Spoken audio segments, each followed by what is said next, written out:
Let's we start. Topic का name है हमारे पास पोलिनोमियल्स। न्यू टॉपिक है, 1 और 4 हमारे कंप्लीट हो चुके हैं। अब हम पोलिनोमियल्स स्टार्ट करेंगे सेकंड चैप्टर।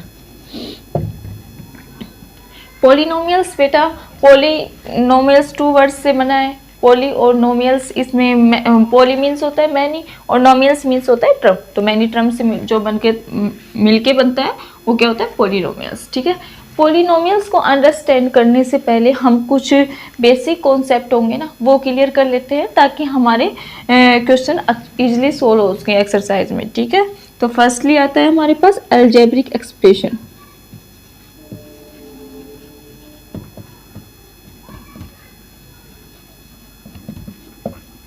फर्स्ट हमारे पास आता है अलजेब्रिक एक्सप्रेशन। अलजेब्रिक एक्सप्रेशन क्या होती है? An expression containing constant variable, ठीक है, constant variable and the operation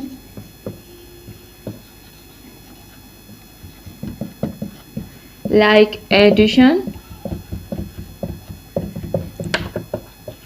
subtraction, it is called algebraic expression. देखो बेटा, कोई ऐसी एक्सप्रेशन जिसमें कांस्टेंट हो, वेरिएबल हो, या उसमें ऑपरेशन लग रहे हो, एडिशन का, सब्ट्रैक्शन का, मल्टीप्लिकेशन, डिवीजन का कोई भी रूल लग रहा हो, ऑपरेशन लग रहा हो, तो वो क्या कहलाती है? एक अलजेब्रिक एक्सप्रेशन कहलाती है। अब आप लोगों को ये नहीं पता होगा कि कांस्टेंट क्या होते हैं, वेरिएबल क्या होते हैं, तो वो बता देती हूँ मैं। फर्स्टली हमें 2 वर्ड नए आए हैं, एक तो कांस्टेंट नहीं पता होगा और एक वेरिएबल नहीं पता होगा। कांस्टेंट होता है बेटे, कांस्टेंट होता है हमारे पास fix numerical value.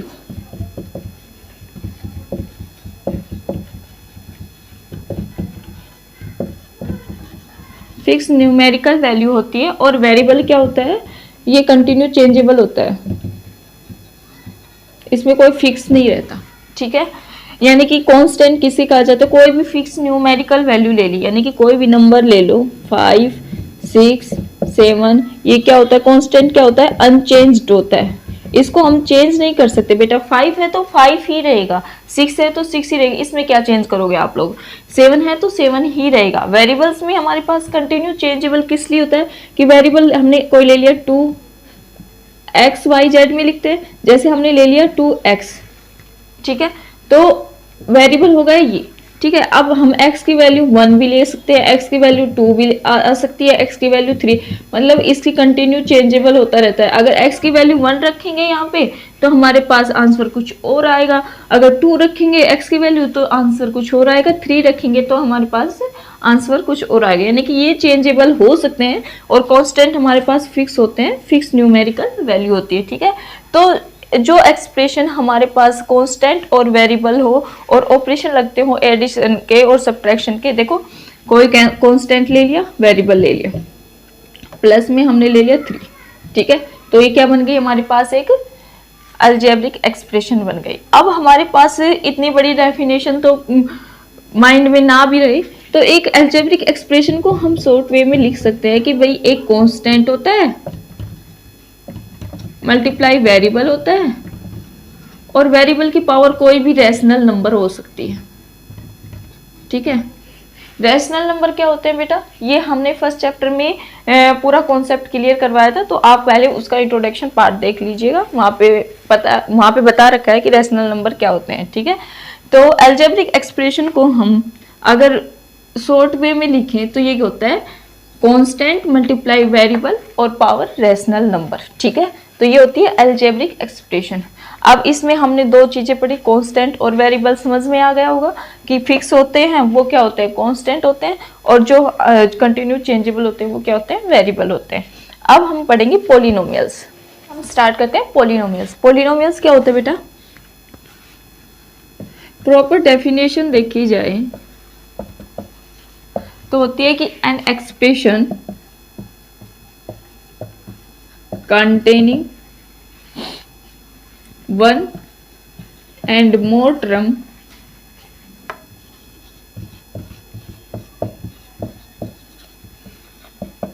with non-zero coefficient।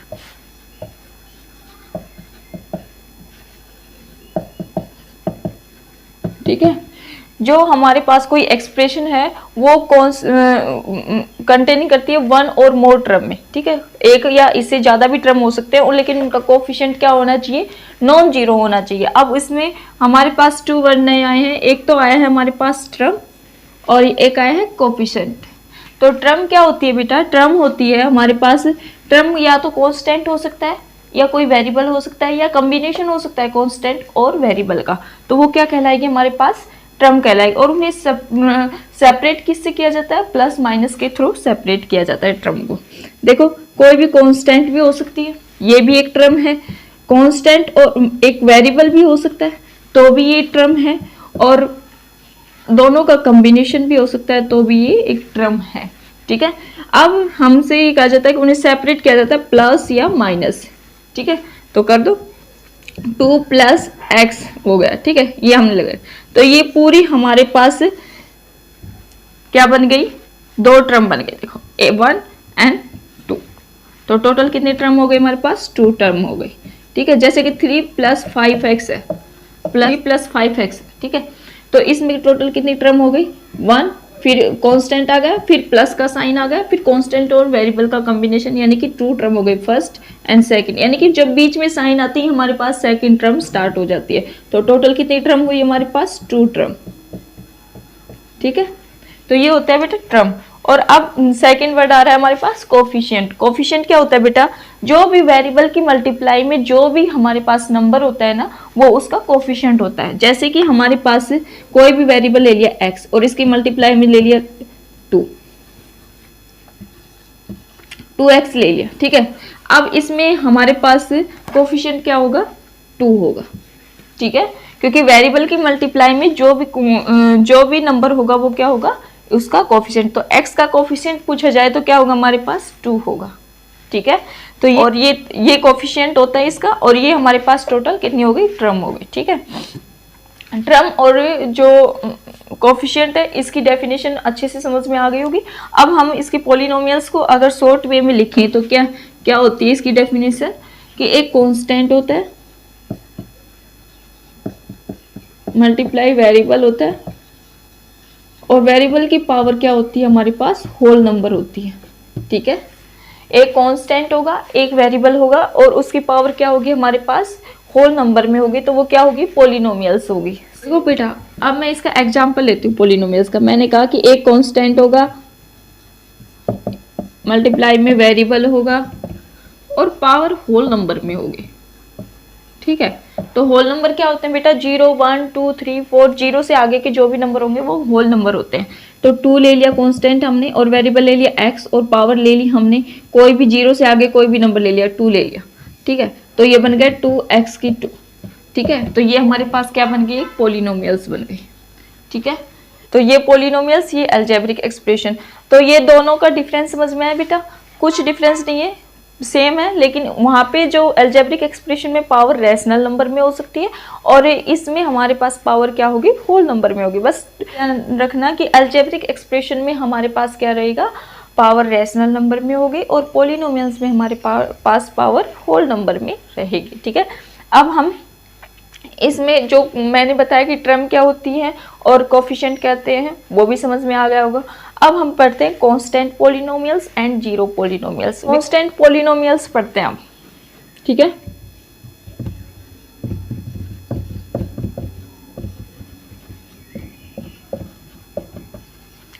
Constant polynomials क्या होती है बेटा, जब हमारे पास वेरिएबल की पावर क्या हो जाए, 0 हो जाए, तब वहाँ कांस्टेंट पॉलिनोमियल्स बनता है। कैसे, जैसे कि हम पॉलिनोमियल्स को कैसे लिखते हैं, कांस्टेंट मल्टीप्लाई वेरिएबल और पावर होल नंबर। अगर हमने यहाँ पे होल नंबर 0 से स्टार्ट होते हैं तो हमने 0 ले लिया, यहाँ पे कोई भी कांस्टेंट ले लिया, वेरिएबल हमने x ले लिया, ठीक है, और हमने पावर ले ली 0। तो हमेशा याद रहे किसी भी वेरिएबल की पावर या किसी भी नंबर की पावर 0 हो तो हमारे पास वो क्या होता है, 1 होता है, ठीक है। तो 2x की पावर 0 ले ली, तो यहाँ पे 2 लिखा जाएगा, ठीक है। x की पावर 0 आते ही हम यहाँ पे क्या लिख देंगे, 1 लिख देंगे। 2 × 1 यानी कि 2 आ गया, ओके। तो एज इट इज आ गया ना। और ये क्या हो गया हमारे पास, कोई भी फिक्स नंबर होता है वो क्या होता है, कांस्टेंट। ठीक है, कांस्टेंट बता, तो ये क्या बन गई, कांस्टेंट पॉलिनोमियल्स बच गई। जैसे कि हमारे पास लिख रखा है कि 2 है, ये बताओ कौन सी पॉलिनोमियल्स है। तो आपके माइंड में ये होना चाहिए कि 2, आप ये देख के रह जाओ कि यहाँ पे तो कोई भी वेरिएबल नहीं है। तो बेटा वेरिएबल होता है, लेकिन इसकी पावर 0 होने के बावजूद इसका यहाँ पे 1 कर रखा है, और ये 2 की 1 की मल्टीप्लाई करने के बाद ही 2 आया है। ठीक है, तो ये पॉलिनोमियल्स की डेफिनेशन को सेटिस्फाई करता है ये। ओके, तो ये क्या हो गया हमारे पास, कांस्टेंट पॉलिनोमियल्स। अब सेकेंडली हम पढ़ते हैं जीरो पॉलिनोमियल्स। जब वेरिएबल की पावर 0 हो जाती है तो कांस्टेंट पॉलिनोमियल्स होता है। ठीक है, अब हम पढ़ते हैं जीरो पॉलिनोमियल्स। जीरो पॉलिनोमियल्स क्या होती है बेटा, जीरो पॉलिनोमियल्स होती है हमारे पास जब हमारे पास कांस्टेंट 0 हो जाता है। कांस्टेंट 0 हो जाता है तो हमारे पास क्या होते हैं, वेरिएबल की पावर नहीं जो होती है ना, तो जीरो पॉलिनोमियल्स बनती है। देखो कैसे, व्हेन कांस्टेंट क्या हो जाए, equal to 0, then we get zero polynomials. 5, देखो कैसे कि हमने ले लिया कोई भी कांस्टेंट, कांस्टेंट तो हमें 0 की इक्वल लेके जाना है। पॉलिनोमियल, चलो स्टार्टिंग बताते हैं। पॉलिनोमियल्स की डेफिनेशन क्या होती है, constant multiply variable power whole number. Okay, यही होती है ना डेफिनेशन, यही बताई थी मैंने। ओके, तो अब हमारे पास कांस्टेंट हमने 0 ले लिया और वेरिएबल ले लिया x, ठीक है, और इसकी पावर ले ली 5 ले लिया हमने। ओके, तो अगर हम 0 को किसी भी चीज़ से मल्टीप्लाई करेंगे तो 0 ही आना है। ठीक है, अगर हम कांस्टेंट 0 लेके चल रहे हैं और 0 को किसी भी चीज़ से मल्टीप्लाई करेंगे तो ऑब्वियस सी बात है कि 0 ही आएगा। तो ये हमारे पास क्या हो जाएगी, जीरो पॉलिनोमियल्स। अब एक क्वेश्चन और पुट होता है यहाँ पे, जो ऑब्जेक्टिव टाइप क्वेश्चन आते हैं ना, तो वहाँ पे पूछा जाता है, कंपटीशन टेस्ट में पूछ लिया जाता है कि जो जीरो पॉलिनोमियल्स है ना उसकी डिग्री डिफाइन करो। तो बेटा डिग्री इसकी डिफाइन नॉट डिफाइंड होती है, हमेशा याद रखना, the degree of zero polynomials is not defined. ठीक है, इसको हम डिफाइन नहीं कर सकते। वाई, देखो बेटा 0 की मल्टीप्लाई में चाहे x की 5 हो, चाहे 0 की मल्टीप्लाई में x की स्क्वायर हो, चाहे 0 की मल्टीप्लाई में x की पावर 3 हो, कुछ भी हो, आंसर तो हमारे पास 0 ही आना है ना। तो इसलिए हम उसकी डिग्री को डिफाइन नहीं कर सकते। और डिग्री क्या होती है ये भी आगे बताऊंगी। ये क्वेश्चन काफ़ी बार पूछा भी जाता है कि the degree of zero polynomials is not defined. ठीक है, उसको हम डिफाइन नहीं कर सकते। ठीक है, तो ये हमारे पास थे जीरो पॉलिनोमियल्स। बेटा माइंड क्विक रीजन लेते हैं, उसका जो जो पढ़ाया है उसको एक बार शॉर्ट वे में बता देती हूँ ताकि माइंड में सारी चीज़ें सेट हो जाएं। ठीक, हमारे पास जो भी हमने पढ़ा है 4 बातें पढ़ी है, हमने कुछ ज़्यादा नहीं पढ़ा है। तो सबसे पहले हमें जो बातों का पता होना चाहिए वो ये है, एक तो कांस्टेंट, एक वेरिएबल। ओके, ये बताई थी मैंने फिक्स न्यूमेरिकल वैल्यू, कोई भी नंबर ले लिया हमने 2, 3, 4, 5, ये क्या होते हैं हमारे पास, कांस्टेंट होते हैं। वेरिएबल क्या होता है, वेरिएबल x, y, z कोई भी ले लिया तो ये क्या होंगे हमारे पास, वेरिएबल होंगे। ठीक है, ये बताया था। फिर उसके बाद मैंने कहा था कि एक अलजेब्रिक एक्सप्रेशन होती है। अलजेब्रिक एक्सप्रेशन क्या होती है, एक कांस्टेंट होगा, मल्टीप्लाई में वेरिएबल होगी, और पावर हमारे पास क्या होगी, रैशनल नंबर में। ठीक है, जैसे कि कोई भी ले लिया 2 मल्टीप्लाई वेरिएबल x ले लिया हमने, और पावर कोई भी ले ली 1 ले ली। ठीक है, तो ये हमारे पास क्या बन गई, एक अलजेब्रिक एक्सप्रेशन बन गई। ठीक है, 2x की पावर √2 ले लिया। ये बताओ कि अलजेब्रिक एक्सप्रेशन है या नहीं है, नहीं है, क्योंकि बेटा ये जो पावर है ये इरेशनल नंबर में है, तो ये अलजेब्रिक एक्सप्रेशन नहीं है। ठीक है, अब सेकेंडली हमने पढ़ा पॉलिनोमियल्स। पॉलिनोमियल्स क्या होते हैं, कांस्टेंट होता है, वेरिएबल होता है, और पावर क्या होगी हमारे पास, होल नंबर में। ठीक है, जैसे कि हमारे पास 2x की पावर ले लिया 3। ठीक है, तो ये हमारे पास क्या बन गई, पॉलिनोमियल्स बन गए। ठीक है, अगर हमसे ये कहा जाए कि 2x की पावर -1/2, देन ये क्या हो गई, पॉलिनोमियल्स नहीं है ये हमारे पास, ठीक है। तो ये चीज़ें थी। फिर उसके बाद हमने पॉलिनोमियल्स की 2 बातें पढ़ी कि एक कांस्टेंट पॉलिनोमियल्स होती है, एक जीरो पॉलिनोमियल्स होती है। कांस्टेंट पॉलिनोमियल्स क्या होती है बेटा, जब हमारे पास क्या हो जाए, वेरिएबल की पावर 0 हो जाए, पावर 0 हो जाए तो वो हमारे पास क्या होगी, कांस्टेंट पॉलिनोमियल्स। और जीरो पॉलिनोमियल्स क्या होगी, जब हमारे पास कांस्टेंट किसके इक्वल हो जाए, 0 के इक्वल हो, 0 हो तो वो हमारे पास क्या होगा, जीरो पॉलिनोमियल्स। फॉर एग्जांपल हमने 2 और x की पावर 0 लिया, किसी भी वेरिएबल की पावर अगर 0 लेते हैं तो वो 1 के इक्वल होता है। तो ये आ गया 2 1, यानी कि 2 आ गया। कांस्टेंट क्या हुआ हमारे पास, जब हमारे पास कांस्टेंट 0 हो गया तो वेरिएबल चाहे हम कुछ भी ले, x की 5 ले, x की 6 ले, x की 7 ले, कुछ भी लेके चलेंगे तो हमारे पास 0 होना है, तो वो क्या होगी, जीरो पॉलिनोमियल्स।